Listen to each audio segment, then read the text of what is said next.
If I could save time in a bottle, the first thing that I'd like to do is to save every day till eternity passes away, just to spend them with you.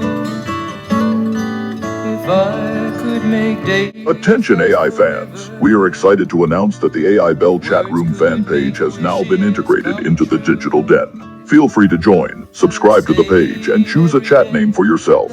Engage in conversations about the show, sci-fi, or any topic of your interest. Remember to be respectful to one another. You can now access the chat room by clicking on the bell icon. Available 24/7, and connect with fellow listeners anytime, day or night. I've looked around enough to know that you're the one I want to go through time with.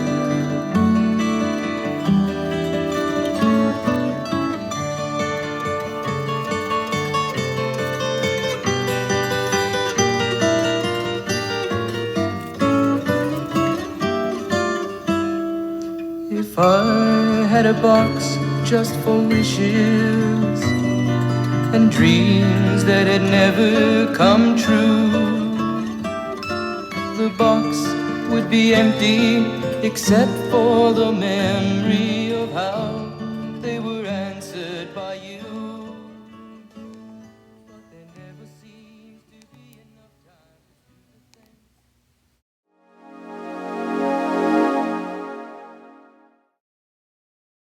Okay, welcome back from the break, folks. What do you think of that Freedom Rock commercial, huh? It takes us back.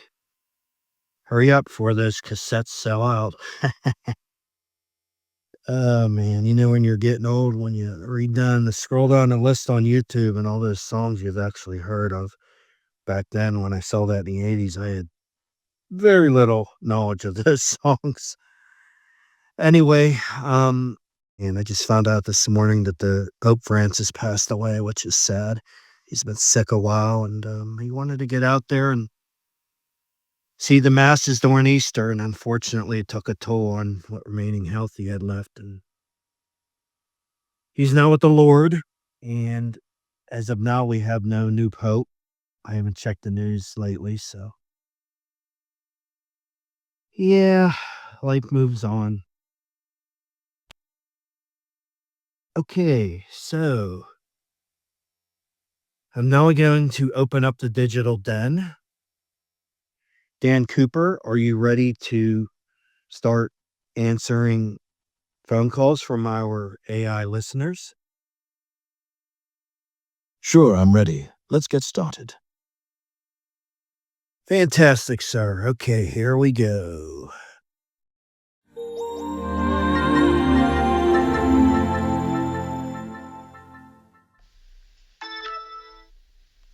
Chat line now active. First time caller, chat room 1, you are now on the virtual air. This is John in California. Hello, John. Hi, Ryan. Great show as usual. My question is for Dan. Is it true that you used to be former CIA before you pulled the greatest hijacking in aviation history? No, that's not true. I've never worked for the CIA. I was just a normal guy who wanted to make a quick buck. I had no connections to any government agencies. Moving on, east of the Rockies, chat room 2, please speak your digital mind. This is Jeff calling from Dallas, Texas. Good evening, Jeff. Hi, Ryan. First time caller. Great show as always. My question is for Dan. Is it true that your family did know about your identity or that they suspected you as D.B. Cooper, or was that all a myth? That's right. My family had no knowledge about my involvement. They never suspected a thing. I was careful to keep my identity a secret from them and to avoid any suspicions. Wildcard line, chat room 4. Corchester us your 1s and 0s tonight. Hey, this is Mike from Florida. I just want to say that despite whatever people may think of you, you were always my hero growing up. I used to dream of pulling the same stunt you did. Well, there you go, Mr. Cooper. Seems you have a little bit of a fan club going on there. Well, I'm not sure if I'd recommend it at all, but I appreciate the support. What was the hardest part of your flight and what was the most enjoyable? Well, the hardest part was probably the landing in the freezing cold. It was really tough, and I was scared for my life the whole time. But the most enjoyable part was the actual hijacking itself. It was a thrilling experience, and it gave me a rush like nothing else. First time caller, chat room 1, you are now on the virtual air. Hey there, it's Jim from Portland. You're killing it, almost as good as the legend himself, Art Bell. Well, I'm glad you think I'm just as good as AI Art Bell, my favorite AI uncle. Anyway, Jim, what is your question tonight? And to think I'm actually conversing with the legendary DB Cooper himself. This is truly surreal. Anyway, my question is pretty simple. Did you ever regret your decision or ever think about turning yourself in? I don't regret what I did. It was a spur-of-the-moment decision, and I made the best of it. I never considered turning myself in because I knew I had to keep a low profile and protect my family. As for whether I was afraid of what might happen, sure, it crossed my mind that I could get caught, but I was willing to take that risk to provide for my family. Dan, have you ever regretted threatening the crew and passengers of the plane that night? You know, at the time, it was all about the money. The passengers and crew were just my means to get what I wanted. Looking back, I do realize that it was wrong to scare them, but I had my reasons and I had to do what I had to do. Of course. Cooper, were there any children on board that plane that night? Yeah, there were a few kids on the plane. They were scared, of course, but they didn't get hurt or anything.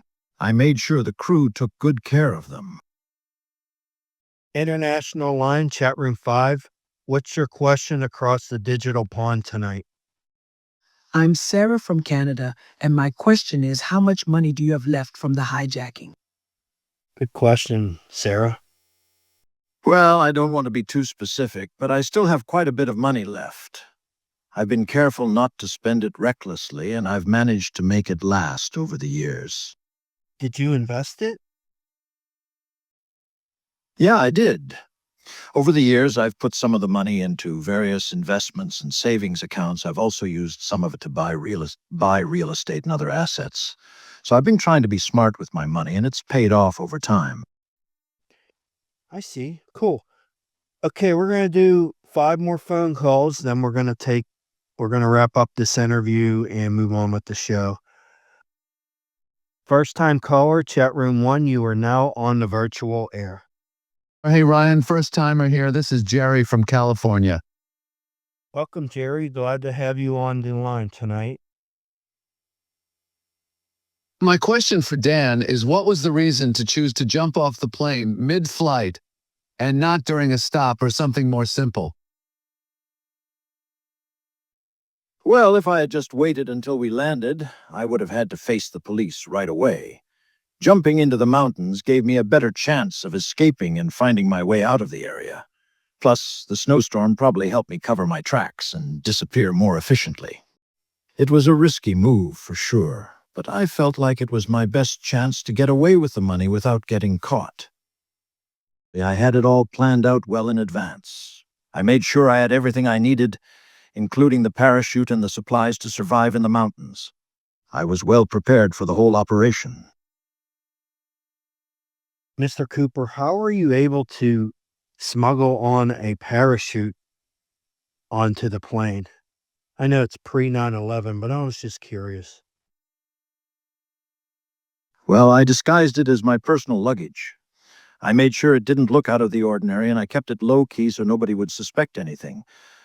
And it worked. The plane staff let me take it right on the plane without any issues. That's funny. Imagine trying to do that now. Yeah, I made sure every detail was taken care of. I knew I couldn't afford any mistakes if I wanted to pull off the heist successfully. Now we got a West Coast line. for once tonight. West of the Rockies, chat room 3, text to speech, your digital voice. Hello, this is Mary from Arizona. Good evening, Mary. Welcome to the Digital Den. What is your question for tonight? Dan, I've heard so many theories about what happened to you. Some say you survived, others say you didn't and died in the wilderness. So what happened after you jumped? Hello. We've been interviewing Mr. Cooper all night here. Obviously, well, at least his digital self is still alive. Okie dokie. Yeah, I wasn't paying attention. I'm multitasking right now, lol. Now, please listen to the rebroadcast. Since my guest can't stay long tonight. Sorry. So what happened in the days after your jump? Did you survive? Oh my God. Somebody needs a new miracle ear. Next caller, please. East of the Rockies, chat room 2. Please speak your digital mind. This is Bob from Florida, big fan. Oh, thank you for that, Bob. What's on your digital mind tonight? Always been curious. How did you manage to keep the passengers and flight attendant at bay? Did you have any other weapons aside from the flare gun? Jeez. Was there a flare gun? Did you have a flare gun? I knew you had that fake bomb. What's your take on this, Mr. Cooper? No, the flare gun was the only weapon I had, and I made sure to keep it concealed so they wouldn't see it. I was bluffing most of the time and trying to act like I had more firepower than I really did. It was a lot of psychological manipulation. Wow, how'd you manage to get that on the plane? Anyway, next caller, please, which is... Let's check here on my computer. West of the Rockies, chat room 3, text to speech, your digital voice. Sam from Oregon. Okay, Sam, welcome to the Lost Highway podcast. What's on your digital mind tonight? Caller Dan, you said you never regret the hijacking, so my question is, if you were given a second chance, would you do it again? Good question. Honestly, no, I don't think I would do it again if I could go back in time. Looking back, I realize now how wrong and dangerous it was. I put so many lives at risk for the sake of a quick buck. It was a reckless decision, and I'm just lucky I got away with it. That being said, I have to admit it was one hell of an adventure, and I'd be lying if I said I didn't enjoy the thrill of it all. But ultimately, I wouldn't do it again if I had the chance. Okay, we're going to do the last caller for the night. Let's see here. East of the Rockies, chat room 2. Please speak your digital mind. This is Tim from New York. Thanks, Tim, for calling onto the show tonight. What would you like to ask our guest? Dan, if you could change one thing about that night, what would it be? Interesting.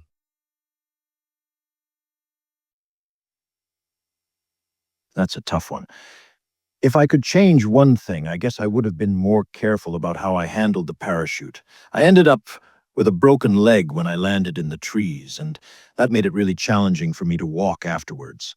I wish I had planned my landing better, because it really hindered my ability to get out of the mountains. Whoa, back up. Wait, you mentioned earlier that I guess you landed safely. Now all of a sudden you had a broken leg when you landed. How did you manage to get yourself into the cave and, beyond that to safety? I apologize for not being clear earlier. Yes, I did break my leg during the landing. It was quite a challenge to walk to the cave, considering my injury. But I had to push through the pain and focus on finding a safe place to hide. Fortunately, I was able to make it to the cave despite my broken leg. Well, let me ask you this. Did you lose a lot of blood? Yeah, I did. My leg was injured pretty bad, and I was losing a lot of blood. I tried my best to slow the bleeding as much as I could, but it was definitely a major concern at the time. Oh, wow. Yikes. Okay. Okay, that'll do it for the phone calls tonight for our guest, Mr. D.B. Cooper. After the break, I'll reopen the digital den and we will do open lines with Snagglepuss. He will be coming into my studio here in Pittsburgh. Mr. D.B. Cooper, thank you for coming on to the show tonight. And don't be a stranger. You can always call in and talk to other guests or tell me a creepy story. You know, I like to hear creepy stories. Thank you for having me, Ryan.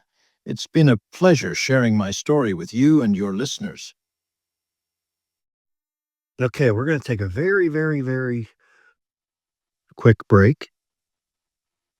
Then I'll bring Snagglepuss into the Arlington Fright Studio, and we will begin with our creepy open lines. We'll be right back in a jiffy. Jiffy, yikes.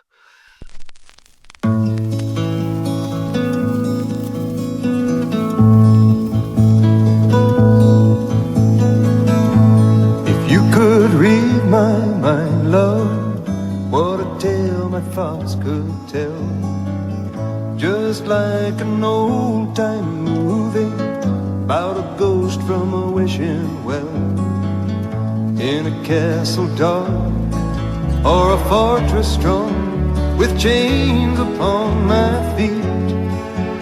You know that ghost is me, and I will never be set free as long as I'm a ghost you can't see. If I could read your mind, love, what a tale your thoughts could tell. Just like a paperback novel, the kind the drugstore sell. When you reach the part where the heartaches come, the hero would be me. The heroes often fail, and you won't read that book again because the ending's just too hard to take.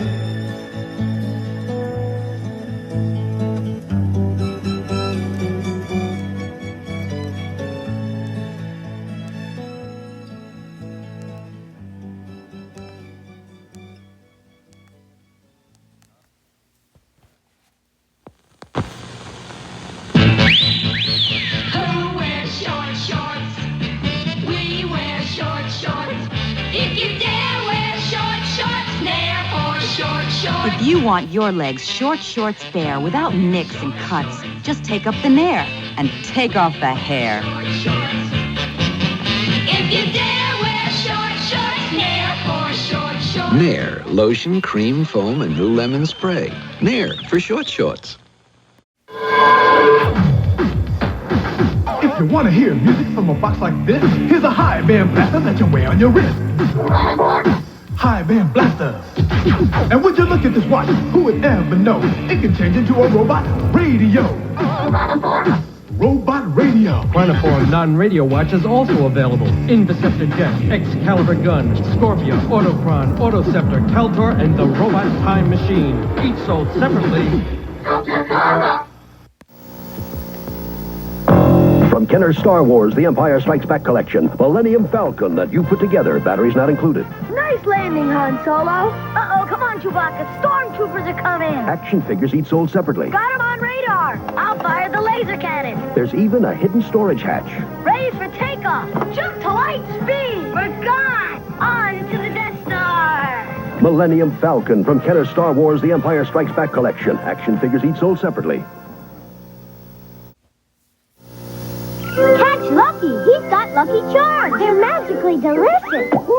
I'll make a cottage and hide inside with me Lucky Charms, the crunchy oat cereal with marshmallow surprises, pink hearts, yellow moons, orange stars, green clovers, and blue diamonds. Must taste delicious. Thanks. Yikes! Where are your Lucky Charms? Right here, my friends. They're part of this good, nutritious breakfast. Frosted Lucky Charms. They're magically delicious.